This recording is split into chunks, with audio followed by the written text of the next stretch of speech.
of announcements yesterday, SEBI tightened norms for related party transactions, approved a framework for spot trading in gold, made it easier for startup founders to retain control, and eased M&A norms for listed companies, among a host of other things. To better understand what it means from a corporate governance standpoint and how it impacts market participants, let's touch base with Mr. Sandeep Parekh of FinSec Law Advisors. Sandeep, thank you so much for joining in. First things first, I'd like to know what was the big highlight for you from yesterday's announcements? Thanks for having me here. I think two things which really stood out for me are both developmental. And the first is setting up a gold exchange. I think gold has been kind of a policy orphan, between being kicked around between SEBI, RBI, ministry, etc. So finally, in this budget, it was announced that SEBI is going to regulate gold spot as well. So the announcement really creates a regulatory framework for trading in gold receipts, and also creates an entire framework of vaulting, how to store it safely, how to kind of bring credibility that, the paper you're holding actually is good enough for an equivalent amount of gold. And the transaction in securities market, which is deeply connected to delivery of the physical gold, if you want that. So I think that is a really big change. The second is also quite important for kind of the good of the world, really, so to speak, is the social stock exchange, which will be a segment in any of the existing exchanges. And it will really kind of give a fillip to transparency. All of us have seen NGOs, and they, of course, they do great work, but at the same time, they're one of the least transparent organizations. And number two, they're not able to scale up. They're able to kind of grow only as far as they're able to reach out to specific people and seek donations. So this will give them a platform, number one, to raise capital, which is oftentimes not returnable. So it's in a way of a charity. But at the same time, they'll be listed securities. So you will see transparency, accountability, you will see ability to kind of scale up quickly and raise capital from the public. So I think these two really stood out because of the developmental role in the both the market and the economy as such. Now, related party transactions have been a key issue of corporate governance. Do you think they've been adequately addressed in yesterday's announcements?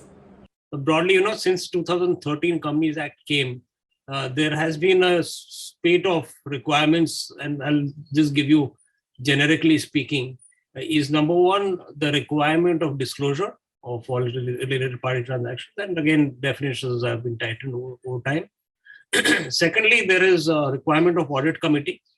And most importantly, the strongest of them is really shareholder approval, where the related parties don't vote. So each of these, these three, starting with the definition to disclosures to how they are vetted by the audit committee and shareholders, they've all been works in progress, and I think significant progress has been made with respect to related party transactions, and essentially the misuse of them. All related party transactions are not bad. If Taj Hotels buys Himalaya Water, obviously you want to encourage that. You don't want to ban that.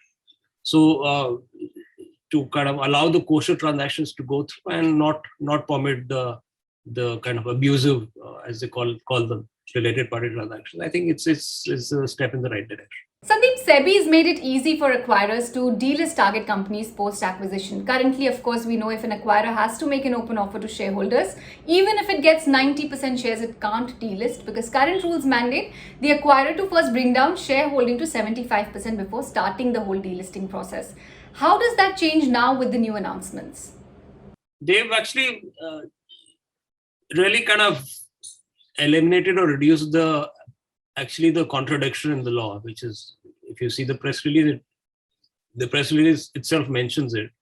Because if you wanted to delist and do an open offer, let's say an open offer got triggered, you would first have to increase your shareholding to, let's say, 80% or 90%. Then you need to bring it down back, because minimum public shareholding is 25%. So again, you bring it down to 75. And then again, third time you may. So we used to call it a yo-yo offer. So first you bring it up, then down, then back again up, and then the third round may not work.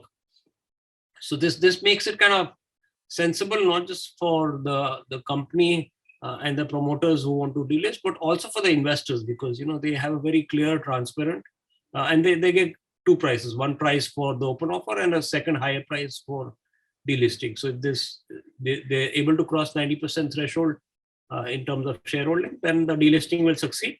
If it doesn't succeed, then of course the open offer will of course succeed, because that's a requirement. So it's kind of a rationalization of kind of a contradictory process which has existed till now, and I think it's good not just for companies but also for shareholders. You started by telling us how enthused you are about the gold exchange announcement. There's been provision made for silver ETFs as well. What's your view on the regulator's big push for commodity trading? What does it mean for retail participants?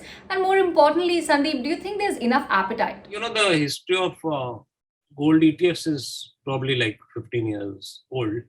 And that time also, I think there was some bit of a tug between who should regulate it. But of course, it's been around for a long time. And, I think the natural logical sequitur has to be that other precious metals are also traded on exchange. And because of turf wars, etc., I don't think it should have been a regulatory vacuum. So I think that's been sorted now with the silver ETFs coming and kind of the gold market really. And I think especially for gold, as the largest consumer of gold in the world, the fact is we are not price setters. London has decided, prices are decided in London and Shanghai and other places, but not in India. So I think there's a good chance that we are able to bring that entire very, very large market onshore between India and GIFT City. And it will also have a very major beneficial impact, which is financialization of a non-productive asset. So, gold is considered to be a non-productive asset. So it will, if you're able to kind of use it for finance, as a collateral, for pledges, etc., I think it will unlock a lot of value for people. And instead of kind of just storing it as jewelry inside the cupboards, this will really unlock the ability of gold to be used in regular commerce. I think it will have a very huge impact. And of course, I think it will take a year or so before the vaulting and all the other kind of important parts of it are kind of set down nicely, because ultimately gold will work only if the entire ecosystem is completely trustworthy. You can't have 99% trust in gold. You have to have 100% trust in the gold markets.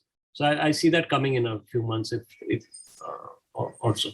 Well, on that note, thank you so much for joining in and sharing your views on all of SEBI's announcements made yesterday.